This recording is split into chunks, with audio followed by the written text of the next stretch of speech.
तो मेरा क्वेश्चन ये है कि हम क्या करते हैं, जो भी हमारे आसपास चीज़ें होती है, जो भी हमारे एक्सपीरियंसेस होते हैं, हम उससे सीखते रहते हैं, चाहे वो रिलेशनशिप्स में हो, चाहे वो पढ़ाई हो, करियर हो, जॉब हो, व्हाटएवर, उसी से ही हमारी अंडरस्टैंडिंग डेवलप होती रहेगी। लेकिन सर मैं ये जानना चाहती हूँ कि हमारी जो डीपर अंडरस्टैंडिंग है, जो आप बोलते हो कि अपने आप को समझो, सेल्फ नॉलेज आपकी बहुत ज़्यादा स्ट्रांग होनी चाहिए, वो कैसे इंक्रीज़ करी जाए? कि हमको अंडरस्टैंडिंग बढ़ानी है किसकी? खुद की। क्योंकि अगर हम खुद को अच्छे से समझ जाएं, खुद को समझने का मतलब क्या? खुद की बॉडी को अच्छे से समझ लेना, खुद के माइंड को अच्छे से समझ लेना। माइंड में क्या क्या आ गया? थॉट्स आ गए, फीलिंग्स आ गई, इमोशंस आ गए। और ये समझना कि हमारे थॉट्स, हमारी फीलिंग्स, हमारे इमोशंस बाहर दुनिया के कंट्रोल में है या हमारे अपने कंट्रोल में है। दुनिया के कंट्रोल में है तब आप कुछ नहीं कर सकते। तब आप क्या करोगे? एक नाकाम कोशिश करोगे दुनिया को बदलने की, सामने वाले को चेंज करने की। और जितनी कोशिश करोगे उसको उतना ही गुस्सा आएगा, क्योंकि कोई बदलना नहीं चाहता। अब आपने जो बात कही है कि भाई हम अपनी लाइफ के एक्सपीरियंसेस से सीखते हैं, क्या हम एक्चुअल में सीखते हैं? या सीखते भी हैं तो क्या हम बहुत ही सुपरफिशियल तरीके से सीखते हैं या बहुत डीपली सीखते हैं? सर डीपली भी सीखें अगर, क्योंकि मेरे जितने फ्रेंड्स हैं वो भी, या मेरे रिलेशनशिप्स लगा लो फैमिली के साथ या किसी के भी साथ, वो बहुत अच्छे हैं। दैट मीन्स आपने रिलेशनशिप्स की पजल को सॉल्व कर लिया है। कैसे किया है? नॉलेज से ही सर, कि सामने वाले को पहले देखो। आपने एक वर्ड यूज किया, नॉलेज से। क्या आपने नॉलेज से अपनी रिलेशनशिप्स को ठीक किया या एक्सपीरियंस से? Experience plus knowledge. एक मिनट, इसको ध्यान से समझना। Knowledge is something which is there in books. क्या बुक्स को पढ़ के रिलेशनशिप्स ठीक होती हैं? नहीं। तो पहले हमको नॉलेज और एक्सपीरियंस में फर्क समझना है। तो आपने किससे सीखा? नॉलेज से नहीं सीखा, आपने मुझसे नहीं सीखा, आपने कहीं से पढ़ करके कुछ अपनी मेमोरी में फीड नहीं किया और उसको करने की कोशिश नहीं करी। आपने रिलेशनशिप में कुछ गलतियां करी, कुछ सही किया और दोनों से सीख लिया। तो आपको समझ आया कि कैसे बैलेंस मेंटेन करते हैं एक रिलेशनशिप में। कि सामने वाला पर्सन अगर हमारे पास आया है तो बैठ करके आराम से उसकी बात समझने से, उसको समझने से, अपने आप को उसकी जगह रख करके देखने से रिलेशनशिप अच्छी होती है। ये बात आपको समझ आ गई है? बहुत लोगों को नहीं आई है। जिस दिन आपने अपनी लाइफ के जो एक्सपीरियंसेस हैं उससे सीखना शुरू कर दिया, उस दिन आपने एक्चुअल में ग्रो करना शुरू कर दिया। अच्छे और बुरे दोनों से ही। हर एक्सपीरियंस से, जो भी कुछ आपके साथ हो रहा है बाहर या आपके अपने अंदर माइंड में, उससे भी हम कुछ सीखते चले जा रहे हैं। तो लाइफ की कुछ बहुत बेसिक सी चीजें हैं जो लोग नहीं समझ पाते हैं। अगर वो समझने लग जाए तो उसी को डीपर अंडरस्टैंडिंग बोलते हैं। तो अगर आप डीपली लाइफ को समझ करके अपनी रिलेशनशिप्स को ठीक कर सकते हो, तो डीपली लाइफ को समझ करके फाइनेंशियली भी अपने आप को स्टेबल कर सकते हो। वो आप कर चुके हो ऑलरेडी। सर मैं सीए कर रही हूँ और मैं साथ में अपना पार्ट टाइम काम भी करती हूँ, तो मैं कभी अपने पेरेंट्स से पैसे नहीं मांगती। इन द सेंस कि आप इंडिपेंडेंट हो फाइनेंशियली, राइट? तो फाइनेंशियली भी आपने अपनी लाइफ को अच्छे से बैलेंस कर लिया है, डिजाइन कर लिया है। हेल्थ को भी, मैं योगा करती हूँ। डेली करते हो आप योगा, तो हेल्थ वाइज भी आपने अपनी लाइफ को बैलेंस कर लिया है। अगर हम अपनी हेल्थ को अच्छे से बैलेंस नहीं कर पा रहे हैं, which is more important than anything else in this world. सारी बातें आपको समझ आ गई लेकिन हेल्थ की धज्जियां उड़ी हुई है, क्या करोगे इन बातों का? तो जो आदमी अपनी हेल्थ को बैलेंस नहीं कर पा रहा, जो आदमी अपनी वेल्थ को बैलेंस नहीं कर पा रहा, पैसा तो चाहिए ना यहाँ पे सर्वाइव करने के लिए, या नहीं चाहिए? जेबें खाली हैं लेकिन बात कर रहे हैं मेडिटेशन की, क्या होगा ऐसे आदमी का? हेल्थ की धज्जियां उड़ी हुई है, बात कर रहे हैं मेडिटेशन की। रिलेशनशिप्स निभाई नहीं जा रही है, बात कर रहे हैं खुशी की। तो आपको अगर अपनी लाइफ को बेटर करना है तो ये तीन चीजें चाहिए, नहीं चाहिए? Health, wealth and happiness which is connected to relationships. ये तीनों चीजें कैसे बैलेंस होती हैं, वो आपके सामने एक लाइव एग्जाम्पल है। समझ से होती है। और कैसे होती है? एक्सपीरियंस से होती है। हेल्थ में भी आपने कुछ गलतियां करी होगी, बहुत, उससे लेकिन सीख लिया। गलतियां सब करते हैं, गलतियां इन्होंने भी करी, मैंने भी करी, आपने भी करी, सबने करी। बट फर्क क्या है? जो अपने एक्सपीरियंस से नहीं सीख रहा है, अपने खराब एक्सपीरियंसेस से, वो उसी गलती को बार बार रिपीट करेगा। फिर उसको उसकी लत लग जाएगी, उसकी आदत लग जाएगी और फिर वो फंस जाएगा। लेकिन दूसरी तरफ से जो लर्नर्स होते हैं वो क्या करते हैं? गलती करते हैं, फटाफट से सीखते हैं। यानी कि कहीं पर हाथ गया, हाथ जला, सीख लेते हैं कि अब यहाँ पे दोबारा से हाथ नहीं लेकर के जाना है। इसको सीखना बोलते हैं। तो लाइफ का पहला जो स्टार्टिंग पॉइंट है वो है ये learning attitude, not memorising attitude. बचपन से ही हमको कैसा बना दिया गया है स्कूल में या घर पे, जो कहा गया है उतना ही करो, अपना दिमाग मत लगाओ। दिमाग लगाना मतलब क्या? सीखना। किससे सीखना? किताब से सीखना। किताब में क्या है सीखने के लिए? Second hand knowledge. और जो उसको एक्वायर करके सोचते हैं कि मेरे को कुछ समझ आ गया, वो सब सेकेंड हैंड पीपल है। you need to ask this question to yourself. Do you want to be a second-hand person or an original person? What is an original person? Who is an original person? जो दुनिया को ज्ञान ना दे रहा हो, दुनिया को ना बोल रहा हो कि तू ये कर, तू वो कर, तू अपने आप को बदल, जो खुद को बदल रहा हो और कॉन्स्टेंटली बदल रहा हो, डेली बदल रहा हो, उसी को कहेंगे ना. तो अब पहले इसको अच्छे से समझ लेते हैं कि हेल्थ, वेल्थ और रिलेशनशिप्स, इन तीनों का बैलेंस हमको मेंटेन करना आना चाहिए. वो आपको कोई सिखा नहीं सकता है, कोई दुनिया की बुक नहीं सिखाएगी, मैं नहीं सिखाऊंगा, कोई नहीं सिखाएगा. कैसे सीखना है? खुद ही अपने एक्सपीरियंसेस से सीखना है. रिलेशनशिप्स में कुछ गलतियां करोगे, उससे सीखो, देखो क्या होता है क्या नहीं होता है, करते करते इसको बैलेंस करते चले जाओ. जब तक हमने ये बैलेंस नहीं किया, तब इसके अलावा हम कुछ भी बातें करते रहे, सब बकवास है, सुपरफिशियल लेवल की बातें हैं. वो सब एस्केप्स हैं. जो हमारी एक्चुअल प्रॉब्लम है वहां से हम भाग रहे हैं. पैसा एक्चुअल प्रॉब्लम है या एक्चुअल प्रॉब्लम ये है कि मेरे को ये समझना है कि यूनिवर्स क्या है? समझना मेरी इस बात को. पता लग भी गया तो करेगा क्या? हाँ ठीक है, ये है जी यूनिवर्स, ये है रियलिटी, ये है सच. अच्छा फिर देन व्हाट नेक्स्ट? पैसा तो फिर भी चाहिए. तो पैसा is a need, health is a need. अगर आप रिलेशनशिप्स में चले गए हो, यानी कि आप बेवकूफ हो. अगर समझदार हो तो रिलेशनशिप में जाओगे ही नहीं. लेकिन अगर मेरी तरह बेवकूफ हो और एक रिलेशनशिप में चले गए हो, तो यू नीड टू लर्न कि कैसे उस रिलेशनशिप को अच्छा बनाया जाए, कि उस रिलेशनशिप में से खुशी मिले मेरे को भी और जो उस रिलेशनशिप में है उसको भी. तो ऐसे अगर हम सीखते चले जाएं, देखो अब हम कैसे सीखने का लेवल बढ़ा सकते हैं.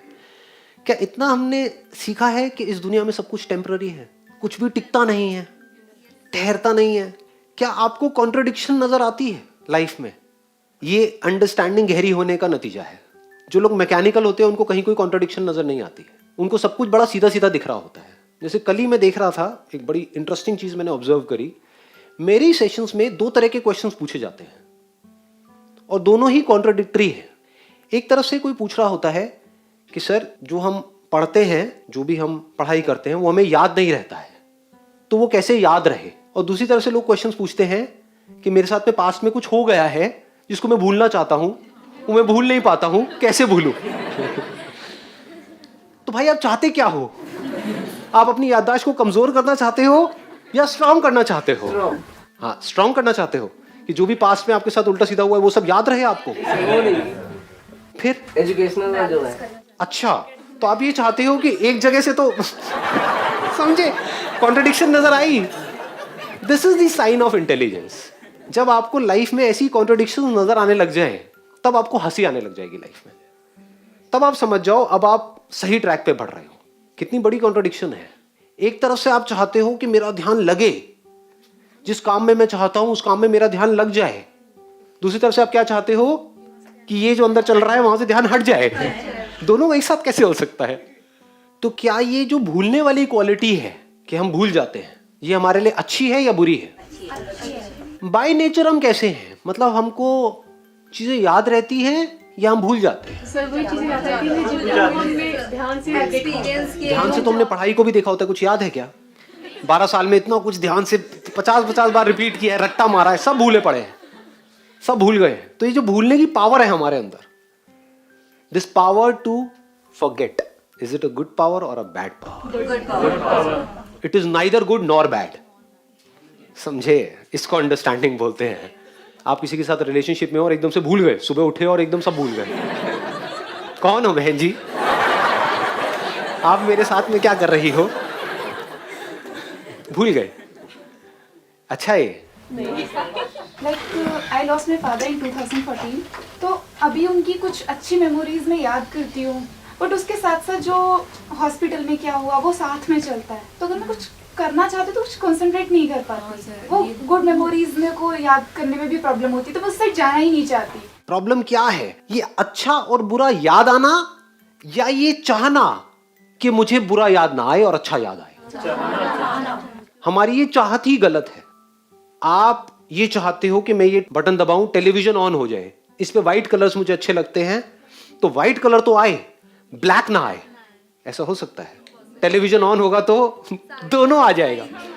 ये ब्लैक और व्हाइट एक दूसरे के पीछे है. बिना ब्लैक के व्हाइट कहां है और बिना व्हाइट के ब्लैक कहां है? व्हाइट को देखने के लिए पीछे ब्लैक का बैकग्राउंड होना चाहिए. अगर सिर्फ व्हाइट ही व्हाइट हो तो व्हाइट नजर नहीं आएगा, वहां पे सिर्फ स्पेस नजर आएगी.